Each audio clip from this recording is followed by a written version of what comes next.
This is 48th West 44th Street. This is a couple blocks from where I grew up.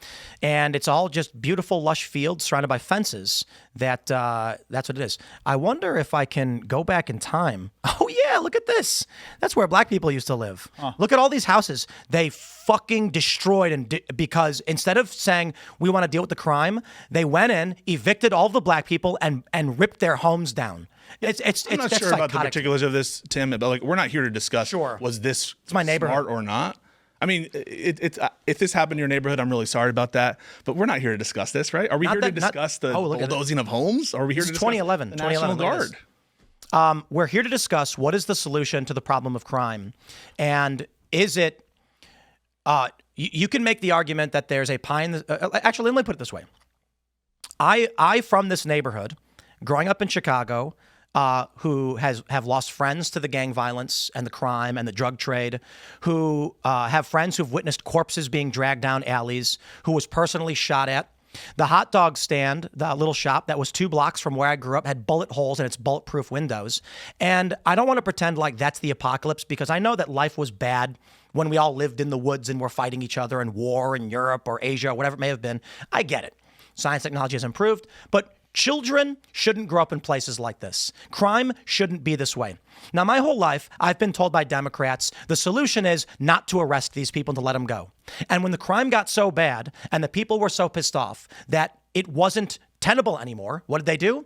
They literally just destroyed the black neighborhood. The city decided to go in and bulldoze everything and rip it out of the ground and evict all of these people. I don't think that's a solution either. All that's going to do is shuffle it under the rug and make more crime. So that strategy didn't work. I'm not saying these are the only plays.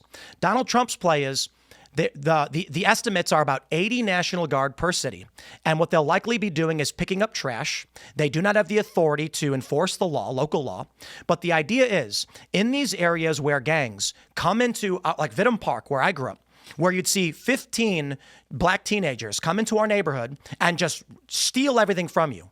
They won't do it when there are 2 National Guardsmen standing there with rifles. Will you condemn the National Guard if they help execute a search warrant for ICE? Why? Because you said that you wouldn't be in favor of them enforcing civilian law. I didn't say that. Would you be in favor of the National Guard enforcing immigration law?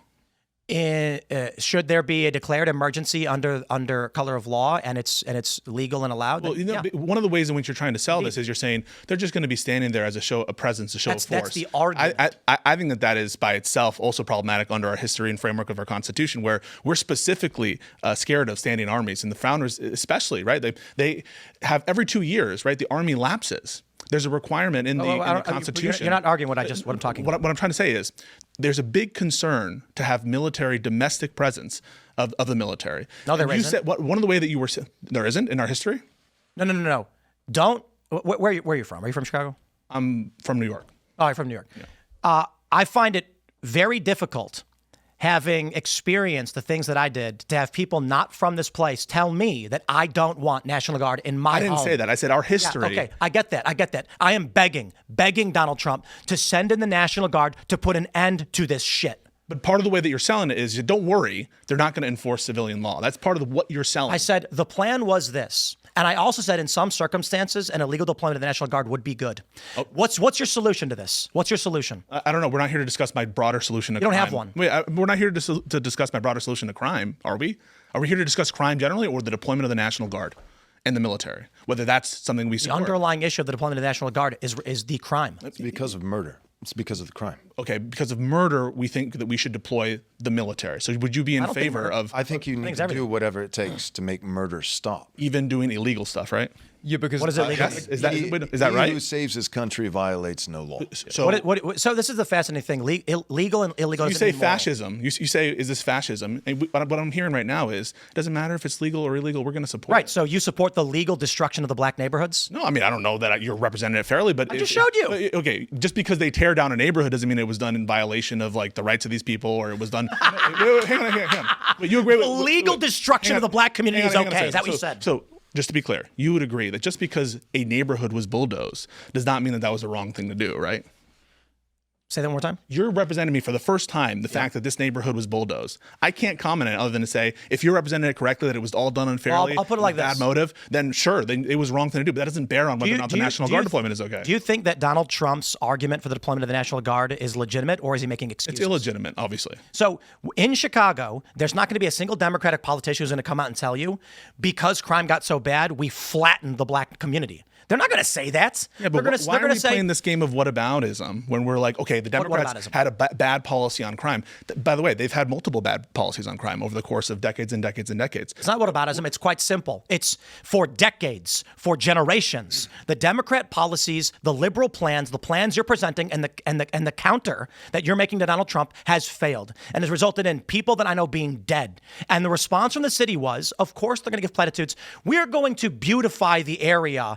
And they don't say, hey, the gang violence, murder has gotten so bad and the drug dealing so why not have the military enforce the civilian law?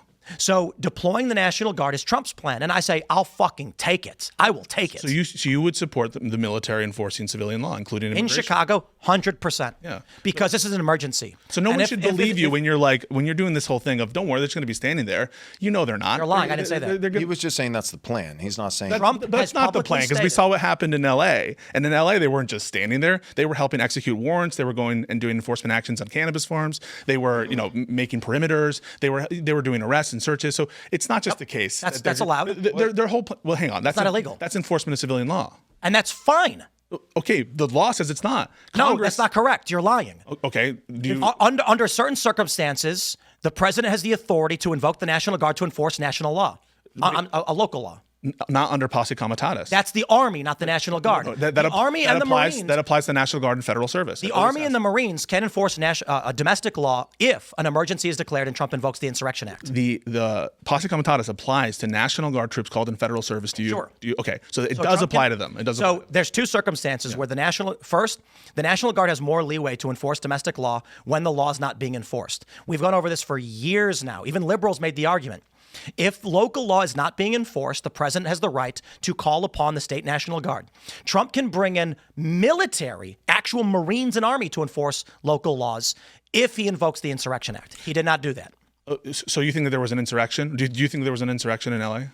Define. Well, I don't know. Under your vision of it, right? I mean, you would say the invocation of the Insurrection Act. The Mexicans were waving their own flags inside your country and declaring that they were going to take over a state for the race. I think that probably qualifies. Yeah, a problem. It's funny that we have a UK person coming here to talk to me about the First Amendment, not my country. Hold on. That's why we in this country, we have a right to expression. And also, by the way, I think it's even he's got you there. It's even extra funny. I just want to finish this and I'll let you finish. So it's even extra funny because the whole purpose that our constitutional structure and history is so fearful of standing armies has to do with British deployments of the military in the United States for like the Boston Massacre, et cetera. And so, yes, we don't need your lessons on military deployments or the First Amendment. Okay, there's no need to be petty.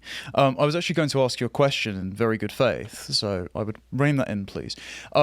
The constitutional statutes that you're appealing to, forgive my ignorance, which specific parts and when were they written?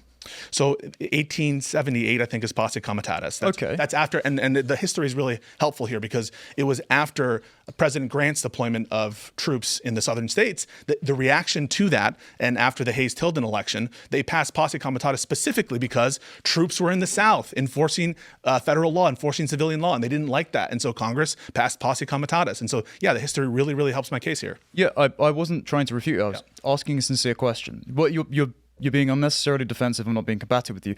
The point I'm going to lead with this is that's all well and good, but the appeal to the justification of the law appeals to a context which no longer applies. Because the reason those laws were written was an internal conversation about limits, checks and balances on the undue application of power within a homogenous population, right? The current problem that America has is they're in a state of emergency. They've imported, 10 to 15 million illegals in the last 4 to 5 years alone. The crime is out of control because of foreign investment in DAs in progressive cities, and they treat the criminals like the victims of society. So if the local authorities are not going to enforce the law and they're going to put people's lives at risk, then yes, the federal government has a duty to step in and safeguard its citizens, because if on the ground the DAs are ideologically bankrupt and endangering people, it is morally justified to have the military step in and reinforce order. Let me ask you a question. You keep bringing up legality as if it's some basis for morality. What the Nazis did was legal is the most famous argument. Obviously, it was not good. So color of law is not a justification or an argument against an action. I basically think that there's I want to address your context argument because I think it's one that people bring up. So I will address it afterwards. I think that there's a certain threshold that we apply in terms of severity. Everyone has that. That, you're not going to respect the laws of North Korea. You're not going to respect the laws of the Nazi regime. But I really, really value our constitutional system and structure and our history. It has produced the most prosperous, most powerful country in the history of the world. We're right now at the height of our power. And so I want to protect that system because it seems to produce really, really, really good results and protect domestic liberty. So, you'd have to have you said yourself, it's not like we can't live. You said it yourself at the start of the conversation. We've had worse times. And so it sounds to me like we haven't met that threshold, at least in your mind, that we're going to throw away our constitutional scheme of government. That's ridiculous. Who said that? Okay, and I want to address your context. That's a ridiculous straw man that no one argued. So all I'm saying is the good here is to protect our history, our constitution. What is the circumstance by which Trump can legally deploy the National Guard? It depends. He has different authorities to legally deploy the National Guard. Emergency. Can I address his context? Emergency is one of them. It depends which kind of emergency. So like which one? So for example, the title he invoked in California, it's rebellion. It's invasion, none of which are present, and an inability to enforce law. How to define invasion? Well, okay. Why should I have to define invasion right now as we speak? Because you said Trump cited invasion. He did not cite invasion. He cited the statute which calls invasion. So he's not pretending there's invasion. He does pretend there's invasion for purposes of the Alien Enemies Act, which has been rejected now even by the Fifth Circuit. Thanks for watching this clip from the Culture War podcast. We're live every Friday, 10 a.m. to noon. So subscribe and come hang out.